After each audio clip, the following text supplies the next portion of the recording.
जी, आपने जिन युवा साथियों की अभी बात की, अब उन्हीं के कुछ सवाल हैं। बहुत रॉ सवाल हैं, क्योंकि उनके अंदर सब कुछ है, फ्रस्ट्रेशन है, गुस्सा है और सबसे बड़ी बात की उम्मीद है। तो जिस चेहरे की तरफ उम्मीद से देख रहे हैं, उनसे बड़े तीखे सवाल भी हैं। पहला सवाल रोहतास से अनुपम ने पूछा है। वो कहते हैं कि आपने जो बेरोजगारी हटाओ वेबसाइट बनाया है, मैं वहां पर गया रजिस्टर करने के लिए। सबसे शुरू में एक लाइन लिखी है, सरकार की गलत नीतियों, लचर शिक्षा व्यवस्था, क्षेत्रवाद, भाई भतीजावाद, भ्रष्टाचार, कुप्रबंधन आदि के चलते बिहार के लगभग 7 करोड़ युवा बेरोजगारी की मार झेल रहे हैं। अब वो पूछते हैं कि ये जितने आरोप हैं वो तो आरजेडी पर भी पहले लग चुके हैं, तो फिर मैं तेजस्वी यादव पर भरोसा क्यों करूं? नहीं, देखिए, आपको हमने पहले भी कहा, वो जो दौर था वो अलग दौर था, सामाजिक न्याय का दौर था और आप तब तक आर्थिक न्याय नहीं कर सकते थे। अल्टीमेटली आपको रोजगार जब देने की बात आएगी वो आर्थिक न्याय पे आएगी। तो ये एक लोगों का प्रोपेगेंडा चला रहा और जो भी लोग बदनाम करते रहे सब चीजें हैं। लेकिन भाई 15 साल तो मौका नीतीश कुमार जी को, डबल इंजन सरकार को भी मिला। आपको बिहार को मिला ही क्या था? आप एनडीए की सरकार में दर्जन भर मंत्री रहे। जब अटल बिहारी जी प्रधानमंत्री थे तो आपको भी पता उन केंद्र मंत्रियों ने क्या किया बिहार को। सौतेला व्यवहार जो है, उस तरीके से आपको रवैया जो है अपनाने का काम किया। इसलिए अब तो डबल इंजन की सरकार थी भाई। 15 साल से ये लोग सरकार में चला रहे हैं, बीजेपी और जदयू के लोग। इन्होंने कोई काम नहीं किया, बेरोजगारी पे बात नहीं की।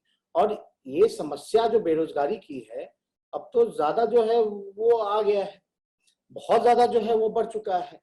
बिहार में अगर आंकड़ों पे अगर बात की जाए, डेटा अगर आप लोग उठा करके देखें तो लोग जो है उसका भी आकलन कर सकते हैं। हालांकि हम सरकार में नहीं थे और पहले भी बोला, लेकिन जो भी बातें हैं इसको हम, मेरी पहली प्रायोरिटी है कि लोगों को जो है आर्थिक न्याय पहुंचे, लोगों को हर हाथ में रोजगार मिले और कम से कम जो होनहार है, जो आपका जो प्रभिता जिसमें है, उसको तो कम से कम जो है रोजगार मिलना चाहिए।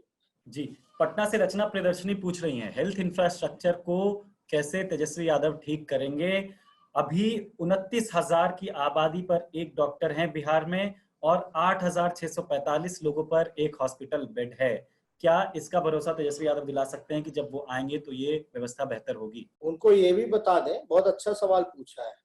ऐसे ही शिक्षा विभाग का भी यही हाल है और पुलिस डिपार्टमेंट का भी यही हाल है। 70-78 हजारों पर एक पुलिस वाला है। और ये जो आंकड़ा जो दे रही है ये तो शहरों का होगा, ग्रामीण का देंगे तो ये और बढ़ जाएगा। तो जहां पद ही खाली है, लगभग हम तो पहले भी कह चुके 4.5 लाख नौकरियां रिक्त हैं शिक्षा विभाग में, पुलिस डिपार्टमेंट में और आपका स्वास्थ्य विभाग में। तो ये तो सारी जो नौकरियां हैं इसको तो सबसे पहले जो है वो फुलफिल करना पड़ेगा। आप सही ढंग से अगर नौकरियां खाली है तो आप भर सकते हैं, आंकड़े जो है और कम हो सकते हैं और आपको बहाली और ज्यादा से ज्यादा निकालना पड़ेगा। लेकिन बहाली में यहाँ धांधली होती है। बीपीएससी में जो प्रक्रिया है वही 5-6 साल लग जा रहा है नीतीश जी के राज्य में। और वहां जाते हैं छात्र कि भाई रिजल्ट कब आएगा, तो आपको जो है मारने का काम करते हैं। सबसे ज्यादा चिंताजनक ये हो रहा है कि मौजूदा सरकार बीजेपी की जो है जितने भी सरकारी इंस्टीट्यूशंस थे उसको प्राइवेटाइज कर दिया। तो आपके हाथ में तो ज्यादा कुछ नहीं रह जाएगा। ऐसे वक्त में आप जो है कैसे आप काम कीजिएगा, ये लोगों को जो है सवाल करना पड़ेगा, लोगों को पूछना पड़ेगा। लेकिन कुछ मेन स्ट्रीम मीडिया, जो सर्टेन मीडिया, जो बीजेपी माइंडेड मीडिया है, कभी कंगना रनावत तो कभी रिया चक्रवर्ती पे डिबेट करते हैं। इन सारे मुद्दों पे क्यों नहीं डिस्कशन किया जाता? हम तो यही कह रहे हैं कि असल उज्ज्वलंत मुद्दे यही हैं। हमने तो कई बार चुनौती भी दे दिया कि भाई नीतीश कुमार जी आइए, हम बैठते हैं और ये जितनी बातें जो हमने कही हैं, इस बिहार को आर्थिक संकट से हम कैसे निकालेंगे, इस दौर में लोगों को रोजगार कैसे देंगे, लोगों के साथ आर्थिक न्याय कैसे करेंगे, इसमें हमारी कई एक एक्सपर्टीज से बात चल रही है, कई बड़े इकोनॉमिस्ट जो है उनसे हमारी बातचीत चल रही है। इस अलग अलग विषयों के क्षेत्र में जो जानकार हैं उनसे हमारी बातचीत चल रही है और इसका हम लोग बकायदा ब्लूप्रिंट जो है वो तैयार कर लिया है। और जल्दी ही समय आने पे हमारा क्या प्लान है, हमारा क्या ब्लूप्रिंट है, क्या विजन है, वो जल्दी ही बिहार के जनता के सामने हम लोग हर एक क्षेत्र को, हर लोगों को लेकर के इस चीज को रखने का काम करेंगे। जी, आशीष है मधुबनी से, उन्होंने पूछा है कि एग्रीकल्चर को आप इंडस्ट्री बनाने की बात करते हैं, एग्रीकल्चर को बड़ा करने की बात करते हैं, एग्रीकल्चरल सर्वे है जिसमें बताया गया है कि जो दलित है, जो पिछड़ा वर्ग है, उनकी लैंड होल्डिंग नेग्लिजिबल है। तो क्या जब इंडस्ट्री बन भी जाता है तो वो बाहर से यहाँ सिर्फ इसलिए आएंगे कि वो मजदूरी कर सकें? यहाँ काफी जो जमीनें भी हैं वो रेती जमीनें भी बहुत ज्यादा है, जिसमें भी कंट्रोवर्सी चलता रहता है। आपको भी पता है कि बाहर आने के बाद भी जमीनों का इधर उधर रहता है, उसमें भी काफी ज्यादा प्रॉब्लम रहती है और जमीन एक बड़ी समस्या है, मैं मानता हूँ। और ये मेरे ख्याल से जितनी भी सरकारें रही हैं या जो आने वाली हैं, ये बड़ी चुनौती बनकर के रहेगा। लैंड रिफॉर्मेशन की जहां तक बात है, इसमें हमने आपको पहले भी कहा कि एक बड़ी समस्या है ये। कोई ये नहीं कह सकता कि चुटकी बजा के आप जो है समस्या का हल कर सकते हो। इसमें जितने भी एक्सपर्ट्स हैं, हमारी बातचीत चल रही है और मुझे पूरा भरोसा है कि जल्दी ही हम ब्लूप्रिंट में आया करके इसके सोल्यूशन को हम लोगों के सामने ला के बता। सत्यम झा पटना से पूछ रहे हैं कि लालू जी तो धुर विरोधी रहे हैं लेफ्ट पार्टियों के, अभी कन्हैया कुमार से हाथ मिलाने की खबरें आ रही हैं, क्या ये सच है या ऐसा बदलाव अगर सच है तो क्यों? अरे देखिए, कोई धुर विरोधी लालू जी किसी के नहीं है। अब एक बात समझ जाइए कि बिहार में चुनाव जो होने वाला है, आरजेडी और बीजेपी की लड़ाई होने वाली है। नीतीश कुमार जी कोई फैक्टर नहीं रहेंगे।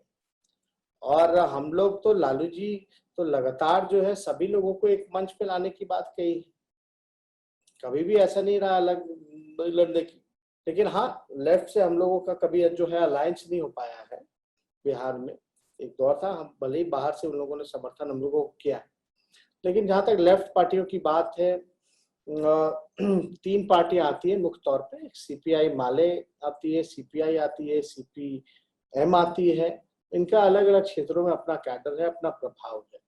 और आपको भी पता है कि जहां जहां उनकी मजबूती है, वहां वहां हमारी भी मजबूती है।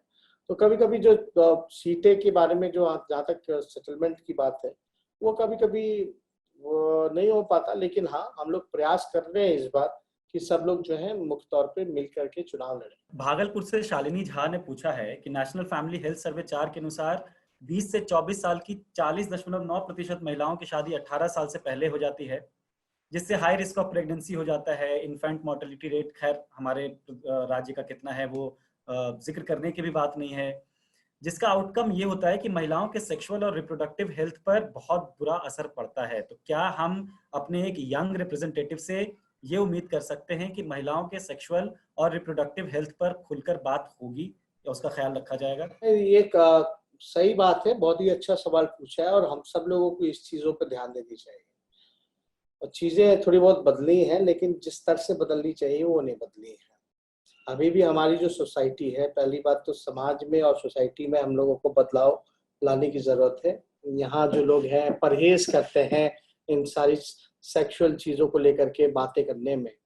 और हालांकि इसमें तो जानकारी भी लोगों को जो है उचित तौर पे लोगों को बताना पड़ेगा, जागरूक करना पड़ेगा और इस पे बहस होनी चाहिए, बात होनी चाहिए। इसमें सरकार की ओर से पुरजोर जो है कोशिश होनी चाहिए कि इसमें एक बड़ा मुहिम हम लोग समाज, एक युवा रिप्रेजेंटेटिव होने के नाते, एक जनप्रतिनिधि होने के नाते समाज में जाकर के इन सारे विषयों पे भी हम लोग चर्चा करें, बात करें, लोगों को जागरूक करें।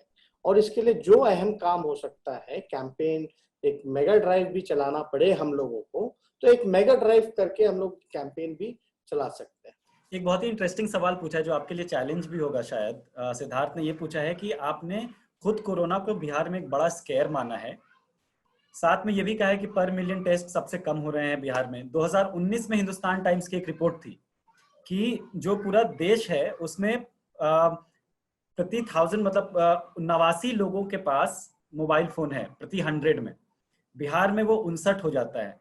ऐसे में वोटर्स के पास कैसे पहुंचेंगे? क्योंकि तब जब ट्रेडिशनल वोटर्स आपके जो हैं वो ज्यादातर पिछड़े वर्ग से आते रहे हैं। नहीं, आप एंड्रॉइड फोन्स के बारे में बात कर रहे हैं? नहीं, मैं फोन कनेक्टिविटी की बात कर रहा हूँ टोटल। अब देखिए, अब तो हमारी तो लड़ाई पूंजीपतियों से है, पूंजीवादी लोगों से है। और इस क्षेत्र में मुकाबला करना तो दूर दूर से हम लोग जो है, पता है हम लोगों को बीजेपी जो है सबसे अमीर पार्टी है और डिजिटली हो या हर एक तरीके से वो लोग सक्षम है अपनी बातों को रखने का। मीडिया भी है, ज्यादा स्पेस हम लोगों को मेन स्ट्रीम मीडिया में भी नहीं मिल पाता है, ये भी बड़ी समस्या है।